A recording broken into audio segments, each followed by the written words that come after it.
And welcome back to EDH Deck Building. I am your host, Demo, and it's time for another deck tech. This is Ludevic Necrogenius. He was my top pick for commanders from Innistrad Midnight Hunt, and man, apparently he's not getting a lot of love. I was the only person out there that actually liked him. I'm not sure why. I think he's got a fantastic ability. It seems like nowadays people are too busy, looking at the problems with commanders rather than looking at what they can be good at. Maybe we're spoiled. I think that's a big thing here is we're spoiled because every single set there's like 30 new commanders. So rather than trying to find good ways to use them, we're trying to find ways to crap all over them and find out why they're not good. It seems like now we're so spoiled that commanders have to be ridiculously awesome or busted or we're not even going to pay any attention to them, right? And I gotta be honest, I'm going on a rant here, but Wizards of the Coast really did this to themselves. They really did it to themselves where they set the bar so high that now they come out with these new interesting commanders and people are like,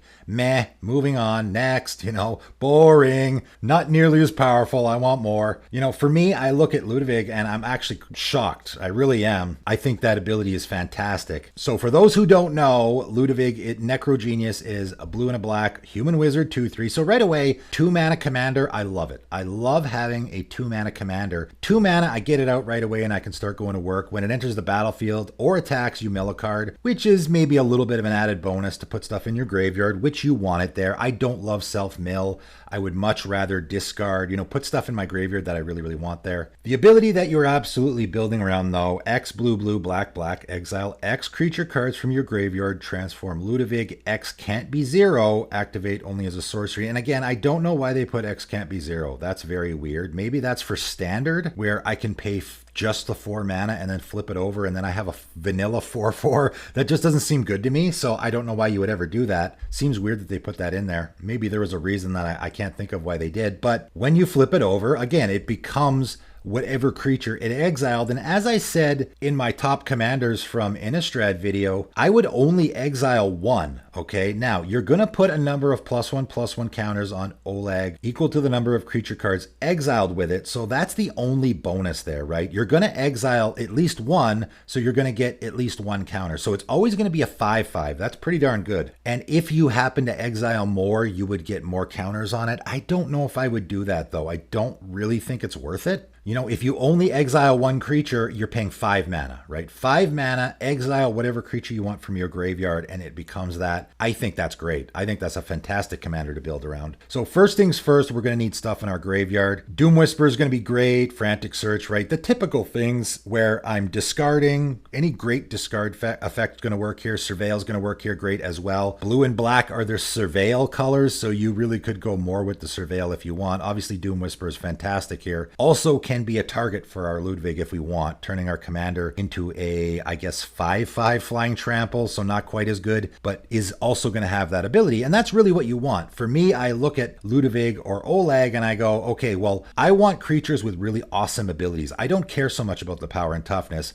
I want a really awesome ability that I want to copy. Getting them into our graveyard, though, Entomb, Auric Lore Mage, I think this is about the 7th or 8th deck I've put Auric Lore Mage in. Again, another card that I gushed over in my Strixhaven list that I didn't see that many people talking about, just goes in so many decks. Tortured Existence is a great way to get those creature cards in our graveyard that we want. We can also get stuff back. And since we're doing that, Valross Shapeshifter. And here's one of my ideas from one of my 10 deck ideas. And I actually ended up making a deck with this as well. But I threw Tortured Existence in here and I thought, you know what? Valross Shapeshifter would work perfectly in this deck as well. Because, again, we're copying creatures. We're going to be chucking huge, nasty creatures in our graveyard that we want to copy. And this is another way to do it, right? This is sort of a backup plan for our commander a little bit. We want to be putting those big nasty creatures in our graveyard, and when we do, our Valross Shapeshifter will become a copy of it. It also does have that discard ability, right? You can pay 2 and discard a card if we have no other option for putting stuff in our graveyard. Mostly, we will be copying creatures that are really expensive that we probably will never actually be casting. However, Cephalid Constable is the one card where, the 4/4 or 5/5 power toughness is actually going to be beneficial to us. Most of the other creatures, we're going to be shrinking the power and toughness when we turn into Olag. Cephalid Constable is the one card where we're going to be increasing, right? When it deals combat damage to a player, return up to that many target permanents that player controls to owner's hand. So paying 5 mana for a Cephalid Constable doesn't seem good, except If it's a 5/5, now it seems really good, right? If our Olag is a copy of Cephalid Constable, when we connect with it, it's going to bounce 5 permanents, minimum 5 permanents of our choice to our opponent's hand. That's pretty fantastic. So that's the one card I put in the deck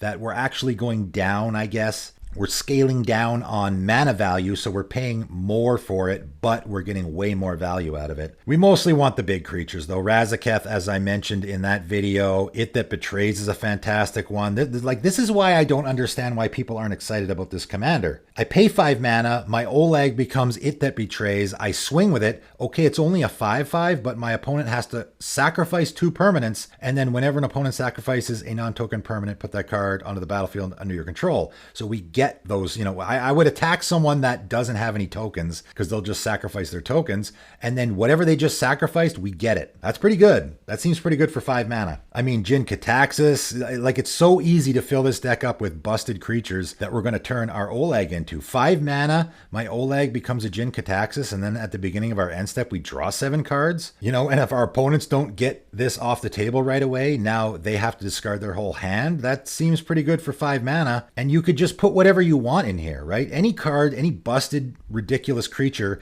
We're looking at the abilities, right? Again, Jin Kataxis is a 5/4. So the fact that our Olag is going to be a 5/5 is actually an increase in toughness. We're actually making out better there. We don't really care. Nobody plays a Jin Kataxis for the power and toughness. They play it for the ability. That's what we want to look for. I threw Limb Duel, the Necromancer, in here. I thought this was an interesting one. Whenever a creature an opponent controls dies, you may pay 1 in a black. If you do, return that card to the battlefield under your control. If it's a creature, it's a zombie in addition to its other types. That's a great ability, but also I like 1 in a black regenerate target zombie. Our commander's a zombie, right? Olag, when it transforms into Limb Duel, the Necromancer, is still going to be a blue and black zombie in addition to its other types. So it's going to be a human zombie wizard. So now we can basically pay 1 in a black to regenerate our commander, which I think is great. Nezahal is a fantastic one. Lots of great abilities there. You have no maximum hand size. Whenever an opponent casts a non-creature spell, draw a card. But also it has that discard 3 cards, exile Nezahal, and return it to the battlefield tapped under its owner's control at the beginning of the next end step. That's particularly fantastic because, for one, we're in a deck where we want to be discarding stuff into our graveyard, but also when we exile our Olag, this is a way we can flip it back over, right? This is something we also want to do in the deck where if we change our Olag into something, okay, well, maybe we want it to be something different now, right? We want it to change it into something else so we can use this ability. It'll exile, and at the beginning of the next end step, it'll come back into play as Ludevic. So now we can reuse that ability again, right? That's something you want to make sure you have in this deck so you don't get stuck on the Olag side, transformed into a creature that maybe you only wanted temporarily. Phage the Untouchable, there's a pretty great one. I mean, when it enters the battlefield, if you didn't cast it from your hand, you lose the game. No problem there, right? Our Olag is already going to be in play, so we don't have to, that's a way to get around it. And Phage costs 7 mana. Again, we're only paying 5 here, and when it deals combat damage to a creature, destroy that creature. It can't be regenerated. And when it deals combat damage to a player, that player loses the game. I mean, that's a win con, obviously, right? So now, the way I would do this is I have my Ludevic in play, and I see that there's one of my opponents that doesn't have a blocker, then this is going to be my target, right? Your graveyard's going to be full of these creatures, and depending on what's happening in the game, now I can pick the creature that I want to exile and temporarily turn my Olag into. And if I have an opponent that doesn't have a blocker, Phage is going to be my target. I'll swing in and kill them, and they'll be like, wow, that came out of nowhere. Sphinx of the Second Sun is a fantastic one. Again, it's an 8 mana creature, 6/6 flyer, but I mean, okay, our Olag is going to be a 5/5 flyer. That's still pretty good. Most importantly, though, we want that ability. At the beginning of your post-combat main phase, you get an additional beginning phase, which means your untap, upkeep, and draw. So on your first main phase, you flip this over. Again, you're only going to pay 5 mana. Your Olag is now a Sphinx of the Second Sun, and then you go to your combat and do whatever you normally would do. And then after that, at the beginning of your post-combat main phase, everything untaps again, all your lands, all your creatures you just attacked with. You get another upkeep if that's relevant, and then you get to draw another card. So you basically almost get another turn. Pretty fantastic. I threw Tidespout Tyrant in here. Shield Dread is obviously going to be fantastic as well, because as soon as we turn our Olag into this, now we can just start cheating all those other creatures in our graveyard into play. You really could just go with whatever you want. I have a whole bunch more, 7 and 8 drops, even 9 drops, really, really fantastic creatures that we can target with our Ludevic. We got to have backups though. Like I said, we already have Volroth Shapeshifter, which can sort of do this. Dimir Doppelganger is another way we can do this. 1 blue and a black shapeshifter O2. I had mentioned this in my 10 cards video. It's a great card for graveyard hate because you can target your opponents as well with this. 1 blue, black, and exile target creature card from a graveyard. Dimir Doppelganger becomes a copy of that card and gains this ability. So this is essentially doing the same thing our commander is doing, where any of those cards in our graveyard we can just exile and then we get a copy of it. Body double is another way we can do this. It's going to enter the battlefield as a copy of any creature card in a graveyard, right? Again, we can use this on our opponents, but likely we're going to have the best creatures in our graveyard. I thought Necrotic Ooze is a great one in this deck. 2 black, black, Ooze, 4/3. As long as Necrotic Ooze is on the battlefield, it has all activated abilities of all creature cards in all graveyards. So in our graveyard, again, this includes our opponents, but in our graveyard, we're going to have a Razaketh. There's a pretty great activated ability. Limb Duel, there's another great activated ability. Nezahal is another great activated ability, right? We have lots of these creatures in our graveyard that have fantastic activated abilities that we can copy. And heck, why don't we throw a Quicksilver Amulet in this deck, 4-mana artifact, and we can just pay 4 and tap. You put a creature card from your hand onto the battlefield. Having a couple ways to cheat some of these great big creatures into play never hurts because we will end up with some of them in our hand from time to time. Like I said, we have to be able to flicker our commander. I put Ghostly Flicker and Displace in the deck. There's going to be a lot of times when you turn your Olag into, say, a Phage, knock out one of your opponents, and now it's not so good, right? It's just sitting there. You can't really use it. Your opponents all have blockers.